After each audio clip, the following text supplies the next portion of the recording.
Hello students, हमने last class में पढ़ा था concentration terms and solubility of solid in liquid. तो आज का जो हमारा डिस्कशन है वो हम स्टार्ट करेंगे सॉल्युबिलिटी ऑफ गैसेस और हेनरीज लॉ के साथ। उसके बाद हम कंटिन्यू करेंगे वेपर प्रेशर और राउल्ट्स लॉ पे। तो solubility of gas in a liquid. Solubility of gas in a liquid is greatly affected by pressure and temperature. जो आपकी solubility है gases की liquid में वो greatly affect होती है, उस पर बहुत ज़्यादा effect पड़ता है आपके pressure और temperature का। तो पहला है आपका effect of pressure. Solubility of gas increase with increase in pressure. जैसे जैसे हम प्रेशर को इंक्रीज करते हैं वैसे वैसे हमारी सॉल्युबिलिटी क्या होती है, इंक्रीज होती है। इसके लिए इसे हम एक एग्जांपल से समझ सकते हैं। यहाँ एग्जांपल में आपको दो बीकर शो किए गए हैं, बीकर ए और बीकर बी। यहाँ पे जो आपकी ये लाइन है ऊपर, ये आपको एक पिस्टन की तरह शो किया गया है। जो ऊपर के पार्टिकल्स हैं आपके ब्लू कलर में वो गैशियस सिस्टम है at pressure P and temperature T, और नीचे जो आपका ये पेंसिल वाले डॉट्स हैं ये एक सॉल्यूशन है।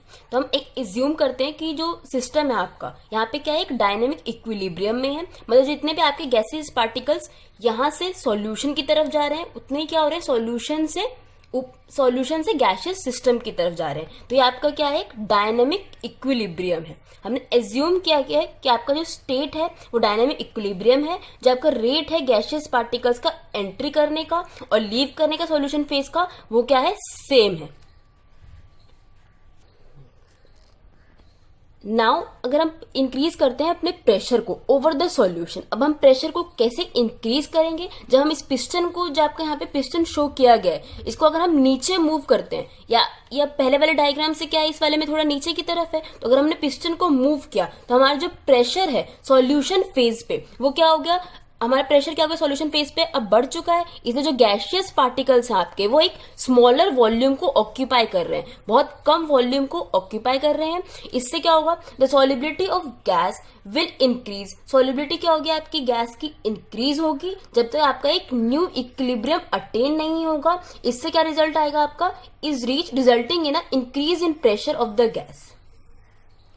मतलब इसका ये है कि आपकी जैसे जैसे प्रेशर इंक्रीज होगा वैसे वैसे आपकी गैसेस की सॉल्युबिलिटी क्या होगी, इंक्रीज होगी। इसी से आपका एक हेनरीज लॉ डिराइव हुआ। हेनरीज लॉ क्या कहता है, the solubility of a gas in a liquid is directly proportional to the partial pressure of the gas present above the surface of liquid और सॉल्यूशन। कि आपकी जो सॉल्युबिलिटी है gas की लिक्विड के अंदर वो किसके डायरेक्टली प्रोपोर्शनल है, आपके पार्शियल प्रेशर के गैस के, जो कि आपकी सॉल्यूशन या लिक्विड फेज में है। जो कि आपने ऊपर पढ़ा है कि आपकी जो सॉल्युबिलिटी है वो आप डिपेंड करती है हमेशा प्रेशर के ऊपर।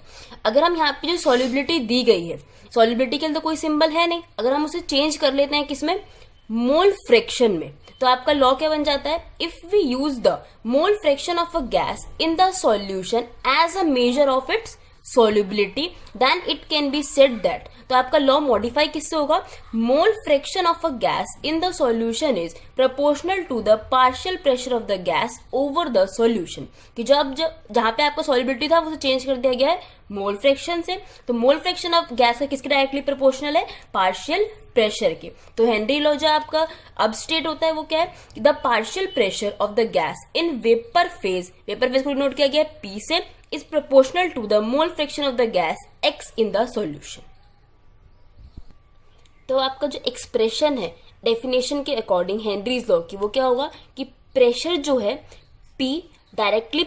प्रेशर P डायरेक्टली प्रोपोर्शनल है आपके मोल फ्रैक्शन के, और मोल फ्रैक्शन को हम किसी नोट करते हैं X से। अगर हम ये प्रोपोर्शनलिटी का साइन हटाएंगे तो क्या आएगा, प्रोपोर्शनलिटी साइन हटा के P इक्वल्स टू KH। ये KH क्या है आपका, हेनरी लॉ कांस्टेंट। ठीक है, अब एक क्वेश्चन है, why aquatic species are more comfortable in cold water rather than in warm water. कि आपके जो एक्वेटिक स्पीशीज हैं, जो पानी में रहने वाले आपके जितने भी स्पीशीज हैं, वो कोल्ड वाटर में तो इजीली कंफर्टेबल है रहने में, मगर वार्म में नहीं है। क्यों, तो कोल्ड वाटर क्या होता है आपका, कोल्ड वाटर का टेम्परेचर हमेशा क्या होता है, कम होता है। तो अगर टेम्परेचर कम है तो सॉल्युबिलिटी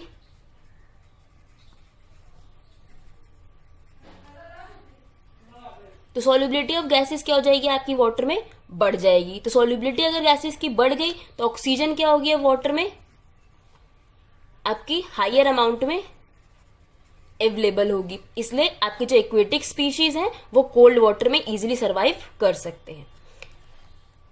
आपका हेनरी लॉ पे बेस्ड एक क्वेश्चन है, if N2 gas is bubbled through water at 293 Kelvin, how many millimoles of N2 gas would dissolve in 1 liter of water? Assume that N2 exerts a partial pressure of 0.987 bar. Given है KH is 76.48 K बार। अब question में क्या दिया गया है कि आपकी जो कोई N2 गैस है उसे वाटर से साथ मिलाया गया है, वाटर साथ मिलाया गया, तो इसका ये आपका किसका एग्जाम्पल हो गया, solubility of gas in a liquid। ठीक है, अब हमें यहाँ पे क्या निकालना है कि N2 के कितने मिली मोल्स हैं, उसके कितने मोल्स हैं जो डिसॉल्व हुए हैं 1 लीटर वाटर में, पानी में। हमें यहाँ पे एज्यूम करने को कहा गया है कि जो N2 है वो जो पार्शियल प्रेशर एक्सर्ट कर रही है वो 0.987 बार है और जो केज की वैल्यू है वो 76.48 के बार है। तो हम हमेशा की तरह स्टार्ट करेंगे पहले गिवन लिख के। गिवन क्या क्या है हमारे पास, गिवन है P पार्शियल प्रेशर किसका, N2 का, इसलिए हम क्या लिखेंगे सबस्क्रिप्ट में N2 जो कि क्या है आपका 0.987 बार। उसके बाद KH 76.48 के बार। अभी हमने फॉर्मूला पढ़ा है हेनरीज लॉ का, क्या है P equals to KH into x. तो यहां से हम क्या निकाल सकते हैं, मोल फ्रैक्शन कैलकुलेट कर सकते हैं। और जो मोल फ्रैक्शन है किसका आएगा आपका N2 का, इसलिए आप लिख दे x equals to N2, x N2।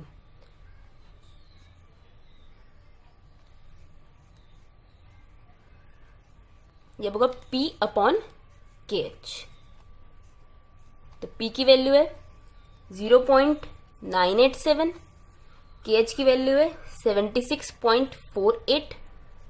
तो कैलकुलेट करके आएगा आपका 1.29 इंटू 10⁻⁻5। इसके बाद क्या निकालना है आपको कि मोल्स कितने हैं N2 के। ठीक है, तो हम अभी हमें XN2 मिला है, X का फॉर्मूला क्या होता है N ऑफ N2 अपॉन में N ऑफ N2 प्लस में N ऑफ वाटर। पहले पढ़ा था आपने कि हम NB upon NB plus NA यही लेते हैं फॉर्मूला में। तो यहाँ पे B क्या लिया है हमने, जो हमारा सॉल्यूट है वो N2 है और Na आपका सॉल्वेंट क्या है यहाँ पे वाटर है। तो पहले हम वाटर के मोल्स निकाल लेते हैं।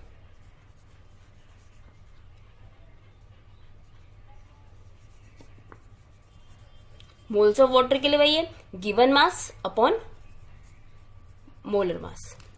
तो गिवन मास क्या है आपका कि आपने क्या लिया है मास, यहाँ पर 1 लीटर दिया गया आपको कि 1 लीटर का हम सॉल्यूशन बना रहे हैं, 1 लीटर वाटर में एक सॉल्यूशन प्रिपेयर कर रहे हैं।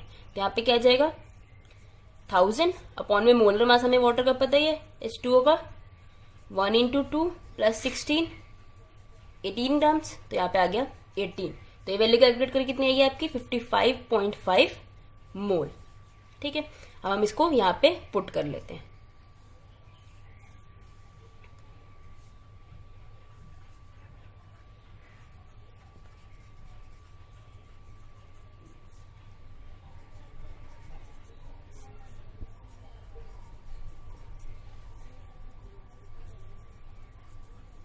ठीक है, सारी वैल्यूज अब हमने पुट कर ली है अपने फॉर्मूला में।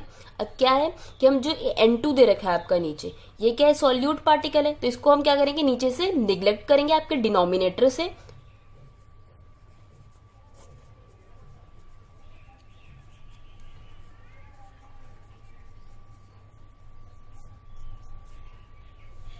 तो आपका N ऑफ N2 आएगा 55.5 into 1.29 in 10⁻⁻5 equals to 7.16 into 10⁻⁻5। 4 moles.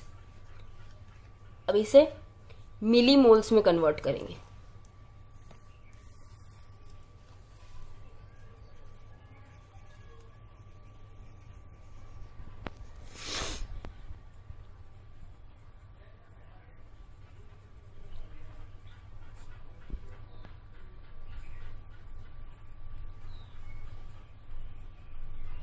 अब मिली मोल्स में कन्वर्ट करने के लिए क्या किया हमने, जो यहाँ पर वैल्यू आई थी मोल्स में उसे मल्टीप्लाई किया 1000 से, तो आपका ये आंसर अब मिली मोल्स में 0.716 मिली मोल्स।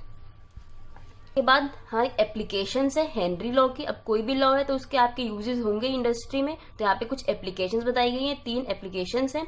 पहली है to increase the solubility of CO2 in soft drinks and soda water. The bottle is sealed under high pressure.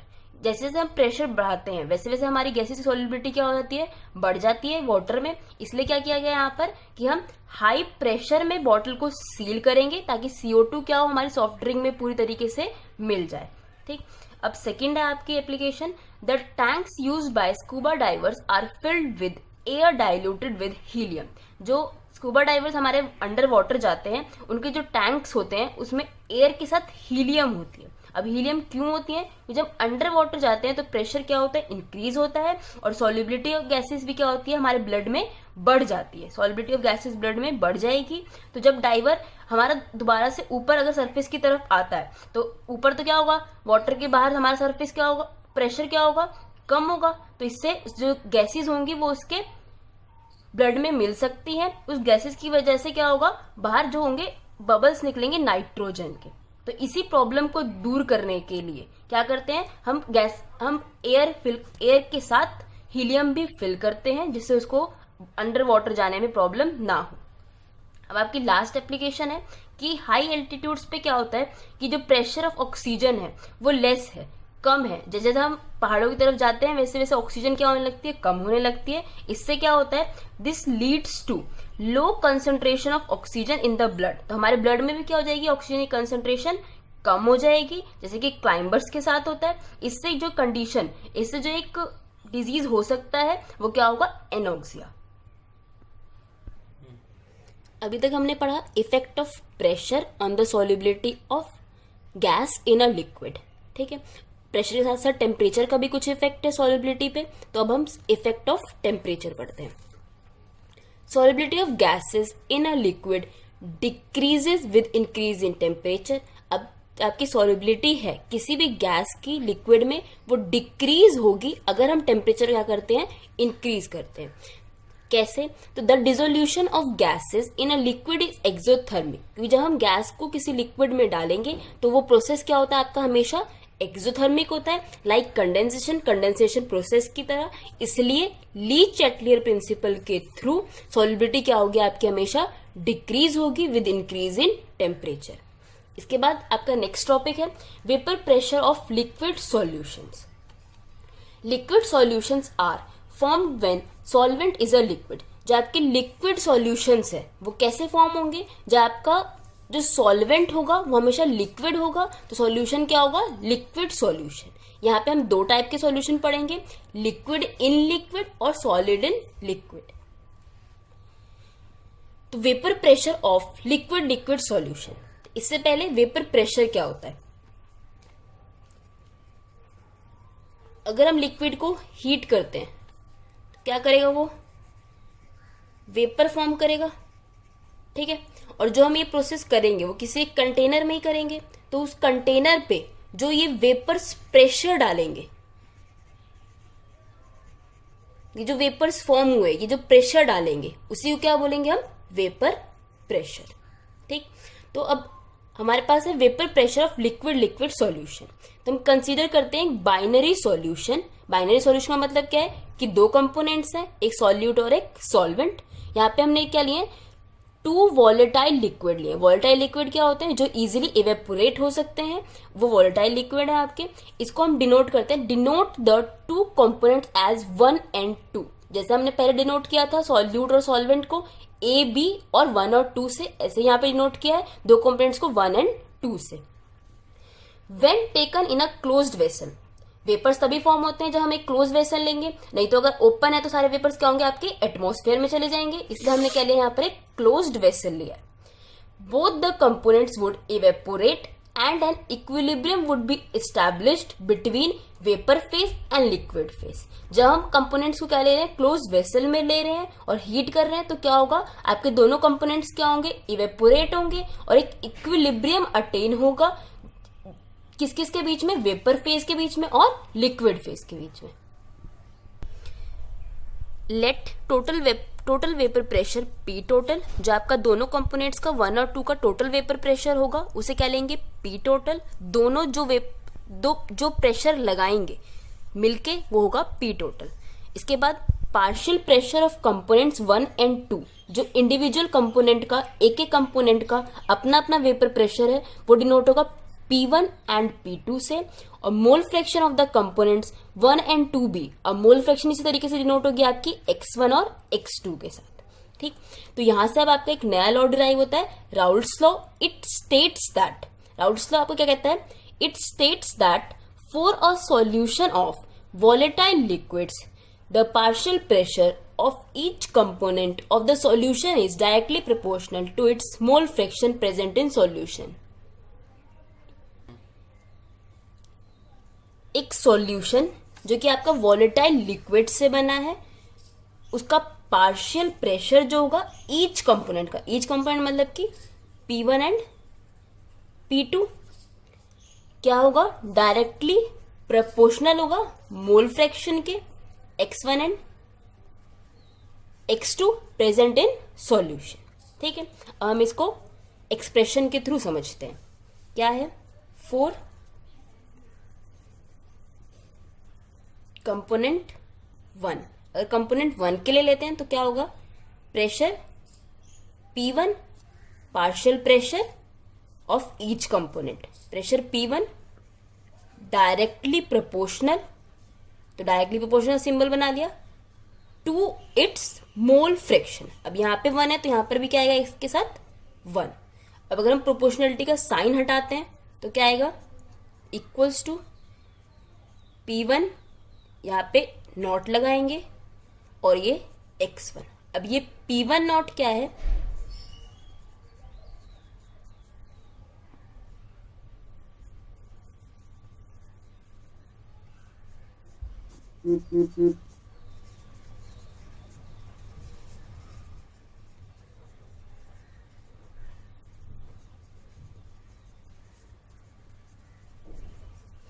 ये P1 नॉट है आपका partial pressure in pure state, मतलब आपका जब एक लिक्विड इंडिविजुअल स्टेट में होगा मिक्सिंग से पहले, तो जो प्रेशर है वो है आपका P1 नॉट। जब इसका अकेला प्रेशर डिनोट किया गया है या निकाला गया है वो P1 नॉट है।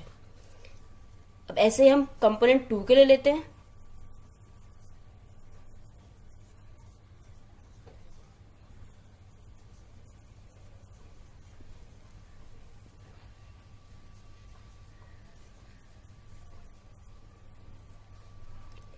सेम वही है, बस 1 की जगह क्या है यहाँ पर 2, क्योंकि कंपोनेंट 2 हम ले रहे हैं, तो P2 directly proportional to x2 और फिर प्रोपोर्शनलिटी का साइन हटाते हैं तो क्या आएगा, P2 नॉट और x2। यहां पर भी P2 नॉट क्या है, प्योर स्टेट में पार्शियल प्रेशर।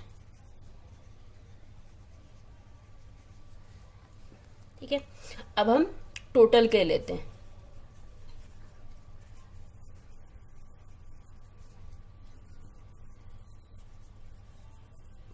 जो आपका टोटल वेपर प्रेशर है उसे हमें डिनोट किया था पहले किससे, पी टोटल से। तो क्या लिखेंगे, P total equals to P1 plus P2। तो P1 की वैल्यू क्या है,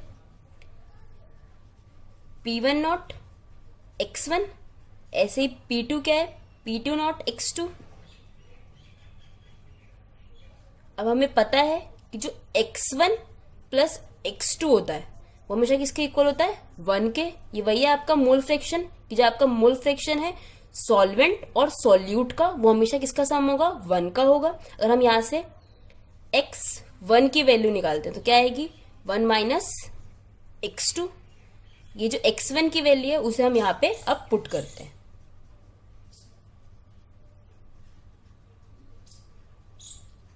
P1 not 1 minus x2 plus P2 not x2।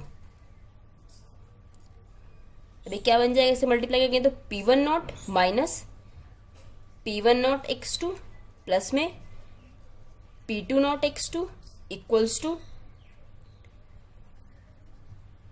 P1 not, अब कॉमन लेते हैं x2,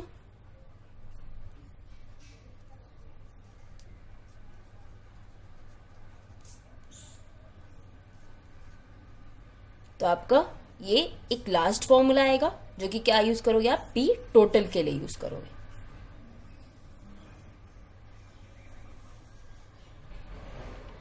अब हमने ये अभी तक हमने जो फॉर्मूला देखा वो था आपका सॉल्यूशन फेज के लिए। अब हम देखते हैं वेपर फेज के लिए। For vapour phase the y1 and y2 are the mole fraction of components 1 and 2। वहां पे हमने डिनोट किया था मोल फ्रैक्शन को x1 एंड x2 से सॉल्यूशन फेज में। अब यहाँ वेपर फेज में हम डिनोट कर रहे हैं y1 और y2 से। तो फॉर्मूला क्या हो जाएगा प्रेशर निकालने का, P1 equals to y1 P total, P2 equals to y2 P total. अब इसके लिए एक न्यूमेरिकल करते हैं।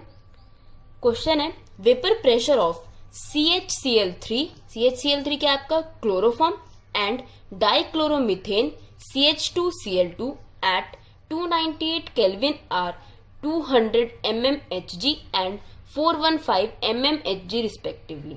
क्या बताया गया है, जो आपका प्रेशर है क्लोरोफॉर्म का और डाइक्लोरोमीथेन का 298 केल्विन पे वो 200 mmHg और 415 mmHg है। इसके बाद कैलकुलेट क्या करना है, फर्स्ट कैलकुलेट, दो पार्ट में कैलकुलेट करना है आपको। फर्स्ट है calculate the vapour pressure of the solution prepared by mixing. Vapour pressure calculate करना है सॉल्यूशन का जिसे हम प्रिपेयर कर रहे हैं मिक्स करके 25.5 grams of CHCl3 by chloroform and 40 grams of CH2Cl2 at 298 kelvin dichloromethane. Second part में कैलकुलेट करना है आपको mole fraction of each component in vapour phase, कि वेपर फेज में मोल फ्रैक्शन क्या है आपके कंपोनेंट्स का।